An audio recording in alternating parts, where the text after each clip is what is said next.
féliciter ko remercier ko ci présentation bi ak production xalaat yi nga xam ni la commission scientifique à l'interne du secrétariat général sous la coordination de Ousseynou Dieng et lui le secrétaire permanent qui assure toutes les tâches administratives et les relations extérieures ñu ngi koy féliciter di ko remercier maanaam ci tënk li mu dugal ci texte liminaire bi yëpp am na ci partie nag boo xam ni bu nu ci yeggee tey bokk na ci li sabab jotaay bi mooy la criminalisation de l'homosexualité peut-être que Abdou Karim dana ci ñëw ci lu bari ci li ñu jëm ak li ñuy waajal ak ci ban anam lañ koy defee parce que ci mbir moomu defoon na ci ay jéego ba mu bàyyi état bi di déglu comme app bi jeex na tey fii lay joxe solennité bi pour ñëw wax leen lan lañ ci nar ci suñu taxawaay li ñu def tënk ko dugal ko ci biir texte liminaire bi d'abord mooy li xew ci wàllu liberté yi daf ci am loo xam ni depuis régime bi ak yegsi gis nañu ni ñett yi dafa nekk ay mbir yoo xam ne dafa jóg pour freiner ko mooy liberté d'association parce que bëggatuñu benn parti exister lu dul parti Pastef sur les libertés d'expression gis nañu ni képp koo xam ne ni chroniqueur nga journaliste nga wala média wala médium boo xam ni ànduloo ak ñoom repos jébbaluwoo ak ñoom dañu lay effacer gis nañu loolu ci loolu ñoom samedi bii passé génn nañu di joxe seeni flyers mooy flyers yi ñu leen di wax collectif bi jóg d'une manière pacifique deful rassemblement deful dara pour wax ak sénégalais yi fàttali leen dige yi nga xam ni moom la nguur gi defoon d'une manière individuelle dugg fu nekk jox ko ñu gis ñu yónni police bi yëpp mobiliser leen ñëw jàpp leen bi ñu leen jàppee ñu ngi remercier tous les sénégalais tous les leaders politiques plus particulièrement société civile bi ku mel ni Babacar Ba bu forum justiciable bi mu amee Babacar Ba bu forum justiciable bàyyi na lépp lu mu doon def ñëw taxaw police centrale même les députés de l'opposition yi nekkoon à l'Assemblée nationale ña fa nekkoon ci propre budget ba pare woon nañu pour génn ñëw fekk suñu police centrale finalement avec Babacar Ba ak ñi nga xam ni peuple bi niñ ko approprié ñu libérer leen ci samedi ci ngoon wax na ko ci biir c'est une mission qui va continuer dans le cadre de nos activités daañu wër Sénégal fépp coins et recoins dëkk ak dëkk kenn ku ci nekk dinañ la jébbal flyers bi parce que dañu war a fàttali ndax gor ca wax ja parce que ñoom ñoo ko diggee woon diggee boobu ñu diggee woon bor la dañ leen faluñu leen parce que dañoo rafet parce que amuñu woon xam-xam ñoom ñëpp xam nañ ni amuñu xam-xam ñëpp xam nañ ni ce sont des incapables ñëpp xam nañ ni amuñu résultat mais nit ñi ñu ngi leen falee woon entre espoir ak engagement ak ci seeni kàddu léegi nag ci loolu daf ci am yoo xam ne ni ñoom dañu nekk di ko fule dañu nekk di ko déchirer dañu nekk di ci def maa tey moom la ñu bëgg a delluwaat ci biir askan wi rappeler ko askan wi te loolu fas nañ ci yéene wër Sénégal fépp dugg ci koñ par koñ dugg ci kër par kër pour jox leen flyers bi fàttali leen ko bi ñu leen jàppee libéré nañu leen beneen bi ci topp mooy l'acharnement bi am ak les nouveaux bi ñuy créer kaso prison dañu créer woon justice pour sanction ak pardon mais dañu seetlu ni léegi au Sénégal kaso bi dañ ko transférer léegi dañ lay tëj defoo dara ñu tëj la sa présomption d'innocence tëj la ba pare di xaar di wër preuve léegi bi pression di am ñu gis ni askan wi ànduñu ci dañu créé waat beneen façon tëj mooy dañ lay tëj libéré takkal la bracelet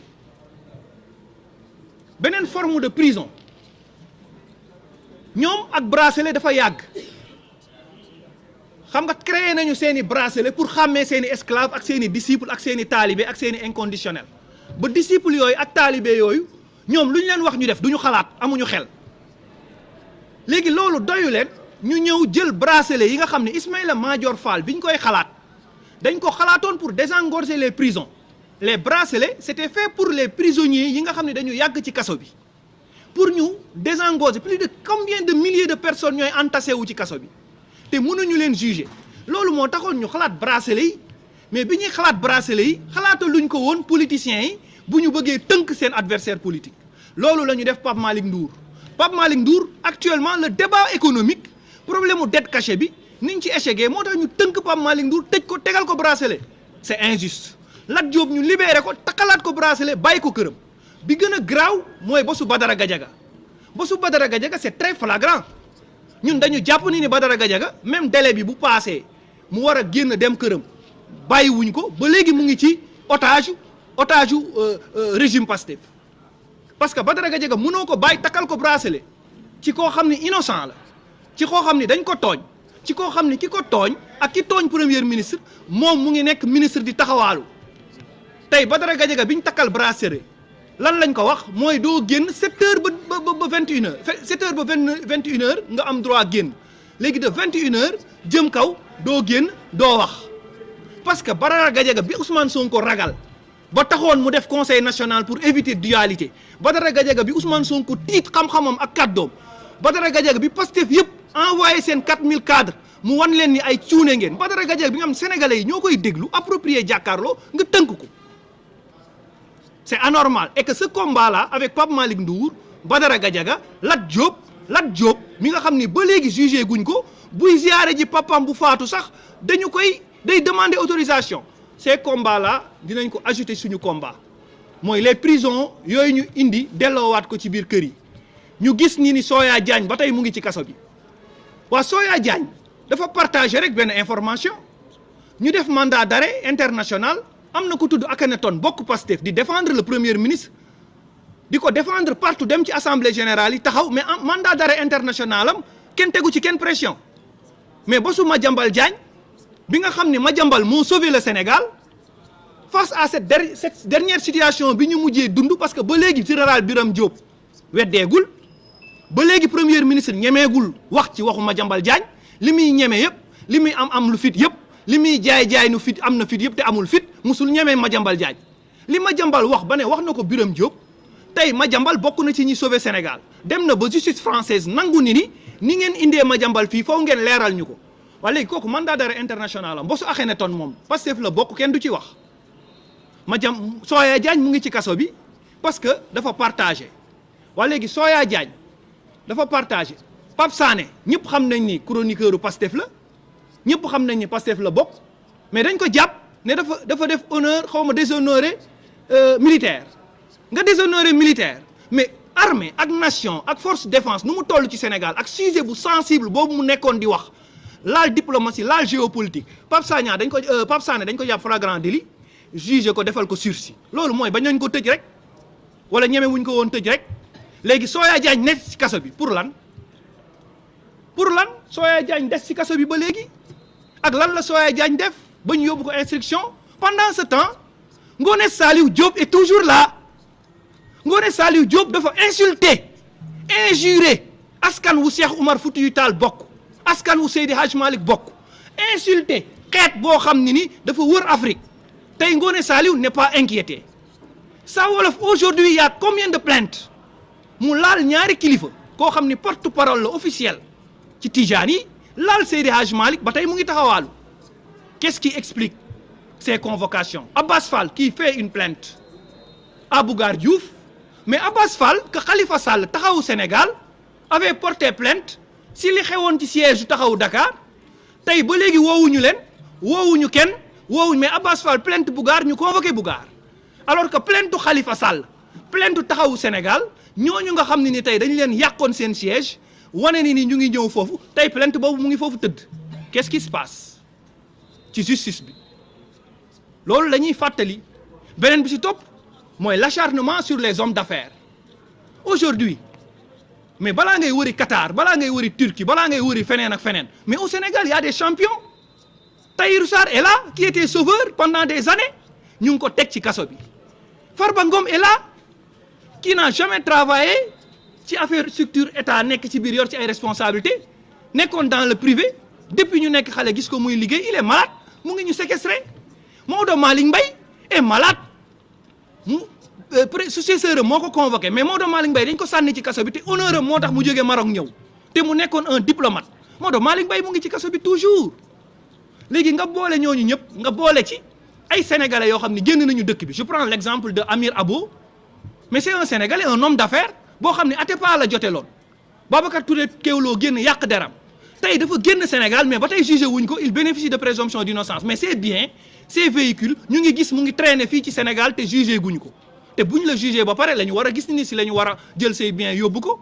beneen bi on voit d'autres hommes d'affaires yu ñu inquiété di leen jaabanteloo ci prison di leen jaabanteloo pôle financier judiciaire boo ci xoolee exemple man récemment j'ai vu la convocation kenn ku ñuy wax Thierno Bandom mais des Sénégalais qui ont travaillé presque 3 régimes nekk d'honnêtes hommes d'affaires 3 régimes ñu ñëw leen di leen convoqué di leen traîner loo jël un homme d'affaires comme Thierno Ndomba arrêté ko naan ko warul voyager alors que tous les 3 régimes il était là en tant que travailleur et bosseur c'est injuste pendant ce temps l'affaire Azer est là DG Azer ànd na ak ministre bi dem fële l'affaire ONAS est là les 5 milliards pour revenir sur les 5 milliards un ministre bu taxaw publiquement devant l'autorité parlementaire devant les parlementaires ne leen il a pris 1 milliard et quelques sur l'argent des contribuables pour indemniser ci pour defe ci assistance moom daf ko assumer daf ne dama jël 1 milliard parce que xaalis amul ma jël xaalisu sénégalais mais xaalisu contribuable boobu est-ce que xam ngeen yan xaalis la combien de temps ngeen di gis ay nit ñu leen di ketal ci télé yi ak ci rajo yi naan dañ leen war a opérer naan dañ leen war a transférer naan seen papa dafa gaañu amul ku leen fayal école sénégalais yooyu seen impôt ak seen taxe si la ñu natt yóbbu ko direction de l'action sociale pour des solidarités mais moom la ministre bi wax que xaalis boobu la jël pour jox ko ay assistance loolu amul lu muy nduru lu dul détournement sur cette question on demande la saisine des corps de contrôle sur cette question on demande l'intervention de toutes les sociétés civiles yi woote transparence ak bonne gouvernance parce que ministre bi li mu def avoué ko assumé ko parce que il y a pas de martyrs au Sénégal les martyrs c'est pas les martyrs de Pastef les martyrs c'est les invalidés de guerre ces invalidés qui avaient porté le drapeau national aujourd'hui on est en train de faire un crime contre l'humanité comment on peut payer le soldat des officiers salaires officiers yi généraux yi colonels yi ba ci militaires yi fàtte les invalidés de guerre et que pendant ce temps j'ai vu une très bonne décision venant du ministère des forces armées parce que ministère des forces armées gis naa ko mu prolonger recrutement armé pour les jeunes yokk prolongation bi ça c'est une très bonne décision parce que on doit militariser ce pays l'éducation citoyenne ñu dugal ko ci Birame Diop mu ngi ciy def liggéey bu am solo mais général monsieur le ministre waaw mais les invalidés de guerre doivent être les priorités du point de vue humanitaire parce que booy woo ay xale pour ñu dugg ci armée pour def carrière bu ñu gersoo gis seeni parents yi joxe woon seen bopp ci armée pour le drapeau dañ leen di traîner ci mbedd bi dañuy taxawaalu mënuñu faju amuñu ay kër amuñu dara mais ñooñu duñu am motivation les vrais martyrs xam nga ñan lañu mooy keroog la république bi ñu ko bëggee daaneel bi ñu bëggee créer ay résurrection bi ñu bëggee créer ay révolution mooy policiers yooyu génnoon ànd ci ak Moussa Fall ak ñeneen ba am république tey ba Bassirou Diomaye président nekk fi tey ba premier ministre Ousmane Sonko ñooñu ñooy les vrais martyrs parce que ñooñu ils ont sauvé la république am na ci ñu seen loxo gaañu et les innocents yi nga xam ne cette crise là qui n'était pas une crise politique c'était une affaire purement privée c'était une affaire de parti politique ko ñooñu tey ñu perte ci combien de milliards 15 milliards des entreprises caillassées des gens qui ont perdu leur travail et 2 jeunes filles qui ont perdu la vie Oumi Kaltoum Diallo les filles calcinées le chauffeur de bus mais pourquoi loolu premier ministre ak njabootam loolu mettiwu leen ñoom gagné nañu parce que jël nañ pouvoir am nañ fonds politique ba mën a jël ci keesu Sénégal di ci def assistance pendant ce temps le chauffeur de bus finalement malade tombé kenn musu ko indemniser Oumi Kaltoum Diallo maître El Hadji Diouf mosquée Sacré-Cœur et tous ces Sénégalais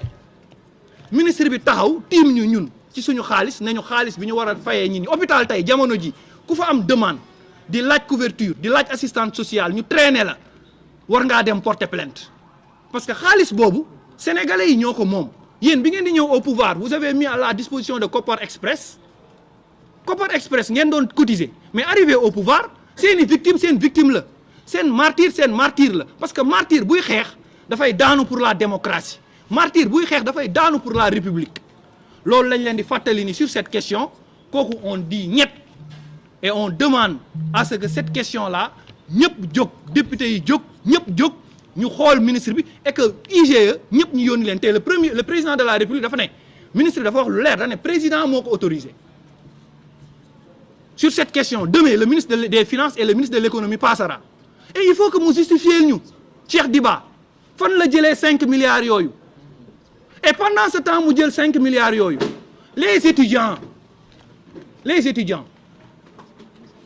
dañ leen ameel bor mais pour te montrer que ils respectent même pas les étudiants mooy étudiants yi nga xam ne ni bi coow li amee crise politique bi am mais Ousmane Sonko et Pastef dañu dem biir université demander main forte aux étudiants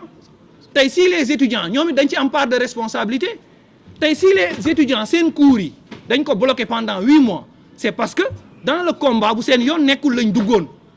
biñ doon xeex ñoom ba ñu téye université bloqué ko 8 mois cours amul ñu ñëwaat taal université mais université dafa impacté CESTI dafa impacté mais étudiants yooyu tey loolu ñu leen impacté ñoom ñu génn xeexaloon ko Ousmane Sonko mu génn di leen traité de maître chanteur loolu seen affaire la ak ñoom mu ne leen ay maître chanteur lañu kenn du ko def chantage alors que étudiants yi bi ñu génnee di xeex Macky Sall mu ngi leen doon fay bourse ba Ousmane Sonko nee na pression boobu étudiants yi doon teg Macky Sall moo tax dette cachée am kon félicitations Macky Sall puisque Macky Sall respecté woon na les étudiants Macky Sall joxoon na cër les étudiants revaloriser leur bourse joxoon na cër les étudiants ba mu jaral ko bu waxtu wi jotee mu dem recourir à toute forme de dette pour sauver les étudiants parce que le paiement des bourses devrait être prioritaire même au salaire même au salaire des militaires même au salaire des gouvernants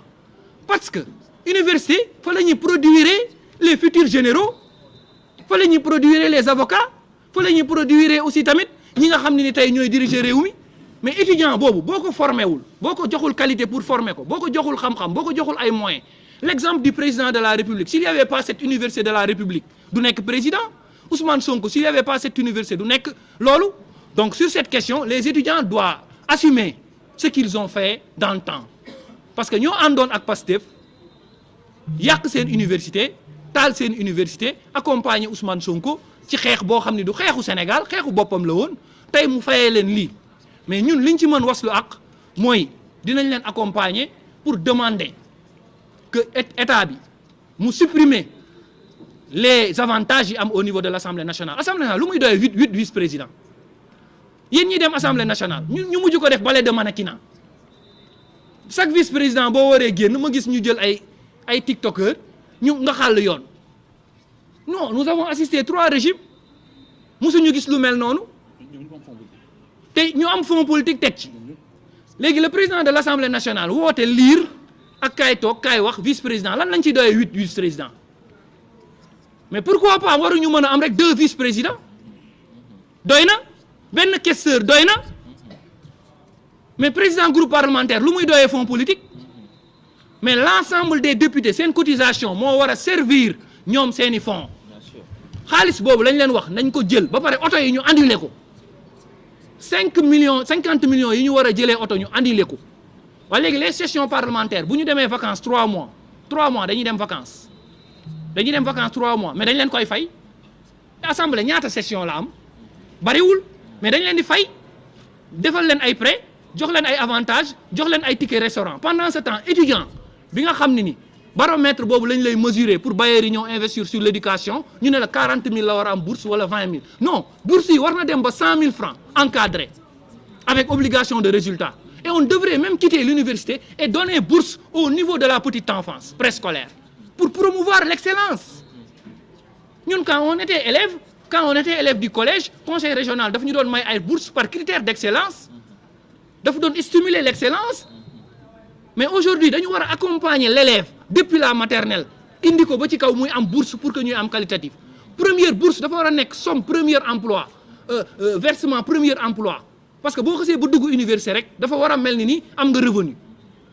obligation de résultat mooy boo réussirul ñu génnee la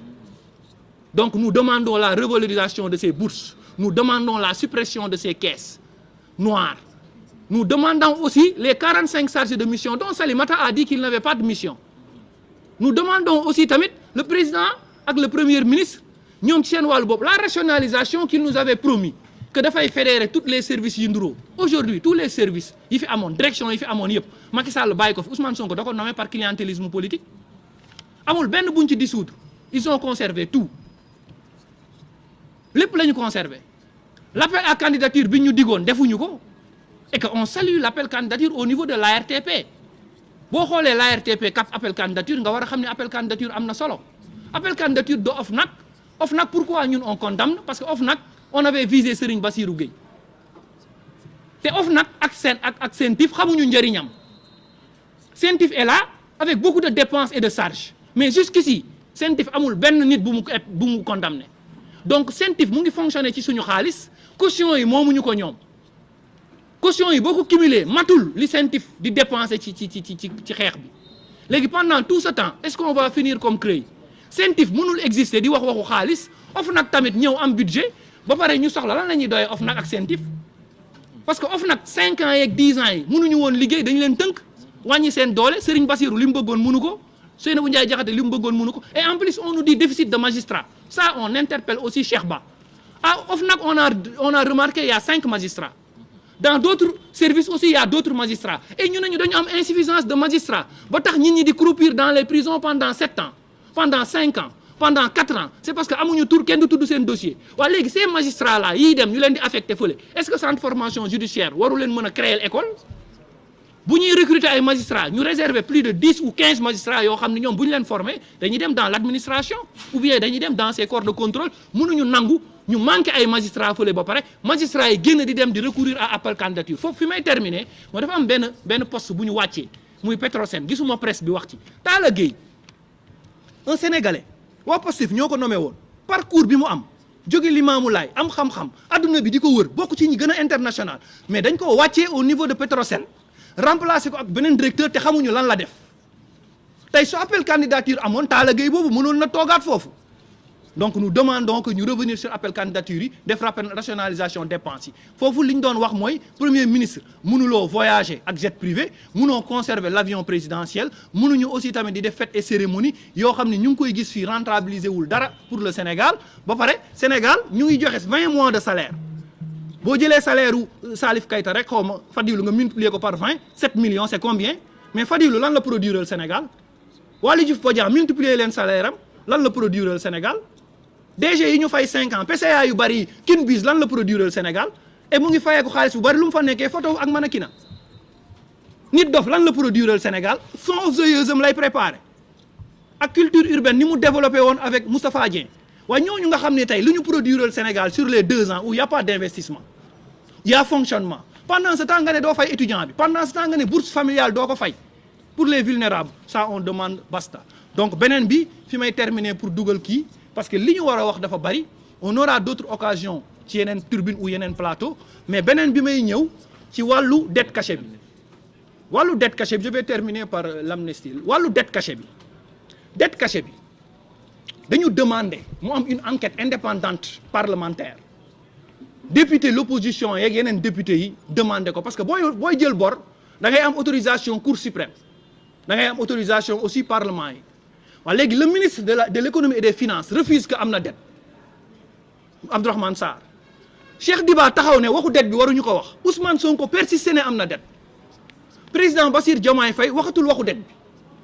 président Macky Sall mi nekkoon fii poursuivre leen indi avocat yóbbu leen ba bitim réew FMI kenn xamul wax bu leer bu muy wax léegi dette boobu inexplicable dette boobu qu'on veut ranger aux oubliettes dette boobu qu'on avait utilisé comme thème de campagne on demande aux députés ñu ibbi ci enquête mu leer beneen bi bu ko député yi mënul ibbi ñu demander un jury populaire demandant à tous les experts parce que ñu naan dañu war a def restructuration j'ai écouté le recteur Amadou Ali Mbaye et un des représentants de Banque mondiale bu nekk Sri Lanka nee nañ refus de faire restructuration risque de plomber ce pays et que ces dettes là ñun ñoo koy jël ba pare ñu ngi continuer di jël ay empruntes yoo xam ne pour lan la pour fay bor et situation bi ba léegi changé wul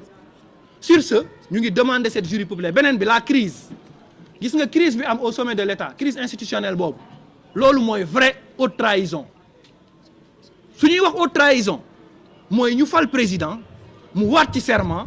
mu jël prérogative am nommer un premier ministre le premier ministre taxaw assumer ni y a problème mais ñoom ñaar problème bi leen boole du bourse étudiants yi du bourse familiale yi du pour dette intérieure bi lan moo leen boole problème ambition ak problème politique mais loolu mooy haute trahison citoyenne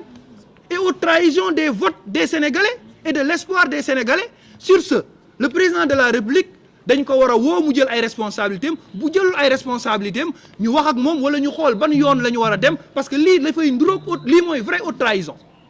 nañu ko tuddee haute trahison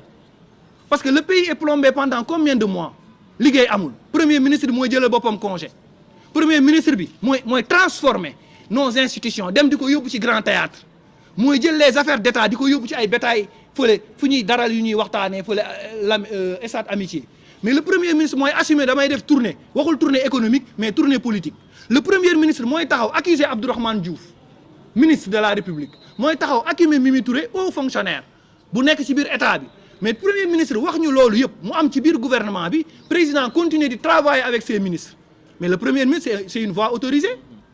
bu taxawee ne am na ministre bu def malversation bu taxawee ne Mimi Touré dañ koo épinglé bu taxawee wax loolu ak loolu président taxaw gérer ko waxu ci loolu dañuy demander à ce que premier ministre ak président seen crise amul médiation parce que li leen boole du Sénégal li leen boole du souffrance sénégalais yi li leen boole du coono askan wi lu leen boole du sénégalais yi nga xam ne amatuñu lu ñu lekk lu ñu naan li leen boole du problème bourse yi li leen boole lan la mooy problème politique et bi ñu leen di fal Sonko Diomaye la ñu faloon avec un projet avec appel candidature criminalisation de l'homosexualité l'abrogation totale de la loi amnistie loolu lañ leen falee woon pour l'instant bu ñu jël responsabilité bi bàyyi kook Ousmane Sonko le président de la République daf ci am responsabilité et pour man Ousmane Sonko sax deful dara parce que Ousmane Sonko jusqu'ici décret la am c'est le président de la République le Sénégalais yi fal muy incarner l'institution c'est le président de la République qui est le porteur mooy sama président mooy suñu président suñu yoon nekkul ci la ñu jotee Pastef suñu yoon nekkul ci la ñu waxante woon ci biir prison yi suñu yoon nekkul ci protocole yi suñu yoon xam nga ci lan la nekk mooy budget bi ñu leen di fal ñu ciy fonctionner pourquoi le premier ministre continue di fonctionner avec le budget de l'État du Sénégal avec les avantages de l'État du Sénégal te liggéeyalatul Sénégal pourquoi le président de la République aussi accepté ay DG ay ministres ak ñeneen di attaquer l'autorité de l'État ñu continuer di leen fay ci l'argent de l'État loolu day niroog haute trahison foofu la ñuy inviter le président de la République mu jël ses responsabilités parce que moom mooy suñu président de la République Ousmane Sonko n'est pas notre président de la République Ousmane Sonko était son président de Pastef foofu la ñuy waxee ci loolu l'abrogation totale de la loi amnistie nag dañu ne Thierno Alassane Sall moo ko fi indi woon ñoom Pastef mu suñu jël initiative abroger la loi c'est Thierno Alassane Sall moom moo yërëmoon martyrs yi moom moo gëmoon combat boobu ñoom interprétation la ñu waxoon interprétation ñemewuñu ñoom la loi bi à qui profite la loi cette loi là mënuñu nangu décaissement xaalis mënuñu nangu assistance mënuñu nangu lenn parce que tant qu'il y a cette loi lépp lu ñu fi def génnee ci xaalis détournement la détournement d'objectif détournement de deniers publics parce que loi amnistie bii nga xam ne Ousmane Sonko moo ko promettre ne da koy abroger ci campagne électorale moo promettre ni complot d'état la ñun tamit ñu jàppoon ni complot d'état la il faut que ñu supprimer cette loi pour wax waa Pastef lu ngeen mën a wax fii ci Sénégal lu ngeen mën a crédible du ngeen crédible tant que loi bi annulé wu leen ko te loi bi yoonu Macky Sall nekku ci parce que Macky Sall ba mu koy jël topp wu leen ko conseil constitutionnel attaqué wu leen ko conseil constitutionnel pour arrêter la loi léegi nag bi nga xam ne ni Macky Sall ñëw na ba toog Aïssata Tall Sall ne leen abrogé leen Abdou Mbow ne leen abrogé leen waa APR ne leen abrogé leen yéen ngeen ragal abrogé loi bi ba pare di utiliser martyrs yi di utiliser victimes yi te victimes yi ngeen di utiliser mooy seeni militants loolu lan lay ndurool injustice mënul weesu ñu jël ay nit di leen businessé parce que moi je crois que ça dañ koy defee business wala ñu koy def fonds commerce pour terminer sur l'homosexualité Karim su yegsee dana ci wax fi ñu jëm ci criminalisation de l'homosexualité mais je rappelle aux Sénégalais que ni jusqu'ici c'est Thierno Alassane Sall qui avait demandé une proposition pour l'annulation de la loi amnistie mais pas Pastef Pastef n'a jamais pris l'initiative Pastef refuse même qu'on entend cette loi da koy bañ léegi Ousmane Sonko fu mu jëlee non-lieu ban juge moo ko jox non-lieu loolu aussi nous voulons que Cheikh Ba waa UMS ñu wax ñu sur quelle base lañ joxe woon Ousmane Sonko non-lieu beneen bi ci topp aussi Cheikh Ba on l'interpelle sur le déficit des magistrats et sur l'article 139 le super pouvoir du procureur cette super pouvoir du procureur bi nga xam ne moo tënk Badara Gadiaga tey moo tënk tey képp koo xam ne ni mënuñu la bàyyi tant que procureur waxul te dañ koo xeexoon donc foofu la ñuy terminer bàyyi Karim mu ñëw sur d'autres questions yu ñu fàtte ñu ñëw wala Red Black yegsi na mu def benn plaidoyer après Karim ñëw s'il y a des questions après yoo xam ne man fàtte naa ko ci li ñu waroon wax